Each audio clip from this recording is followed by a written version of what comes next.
et le pouvoir des lèvres du juste. Proverbe 10:21. Les lèvres du juste dirigeant beaucoup d'hommes, et les insensés meurent par défaut de raison. Frères et sœurs bien-aimés, ce verset nous confronte à une vérité saisissante. Le véritable pouvoir de direction ne réside pas seulement dans les titres ou les positions, mais dans la justice.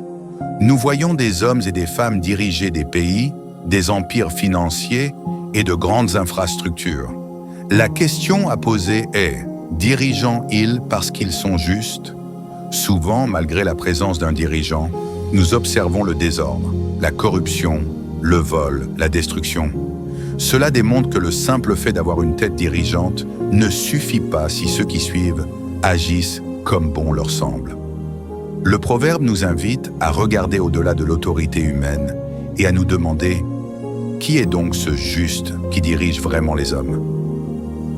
Le juste, une identité rachetée. Le juste n'est pas celui qui atteint la perfection par ses propres efforts, mais celui qui a été transformé par la grâce, la justice acquise par la grâce. Selon l'Écriture, notre justice n'est pas humaine, mais divine. Nous trouvons cette vérité dans Romains 3:23 à 24. Car tous ont péché et sont privés de la gloire de Dieu, et ils sont gratuitement justifiés par sa grâce, par le moyen de la rédemption qui est en Jésus-Christ. Le juste est d'abord celui qui est justifié par le sang de l'agneau immolé, Jésus-Christ. C'est le fondement de toute autorité et de toute direction spirituelle véritable. Deuxième, le juste, un modèle reflété. Être juste devant Dieu nous impose une responsabilité qui est de refléter son image. Marcher comme il a. Marcher, être juste, c'est celui qui non seulement est justifié devant Dieu, mais qui reflète sa nature et son caractère.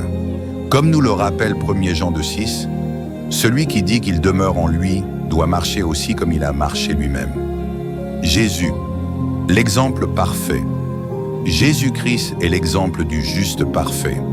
Il n'a pas dirigé par la force, mais par l'amour, l'humilité et la compassion. C'est par ses paroles de vérité et de vie qu'il a dirigé 12 disciples, qui, à leur tour, ont marché et parlé comme lui. Bien-aimé, ce n'est pas le pouvoir, mais la justice qui confère une influence durable. Seules les lèvres du juste dirigent beaucoup d'hommes, pas celles des insensés. Pour conclusion, notre appel à la justice et à l'influence. Alors, la question que chacun doit se poser est « Es-tu vraiment juste devant le Seigneur ?» L'appel à être ce juste qui dirige et impacte n'est pas réservé aux pasteurs ou aux leaders mondiaux. Il est pour chacun de ceux qui sont en Christ. Deux grandes choses nous sont demandées pour revêtir cette justice et recevoir la grâce de diriger beaucoup d'hommes, d'impacter et d'influencer. 1. Accepter Jésus-Christ en tant que Seigneur et Sauveur et croire en lui de tout son cœur. 2. Apprendre à marcher comme lui, en manifestant l'amour, l'intégrité et la compassion.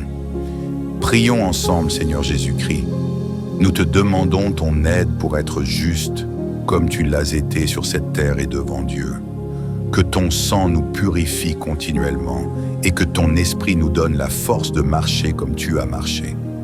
Fais de nous des instruments d'influence et de direction, afin que l'on voie en nous le reflet de l'homme juste que tu es. Nous te remercions, Seigneur. Amen. Que Dieu vous bénisse.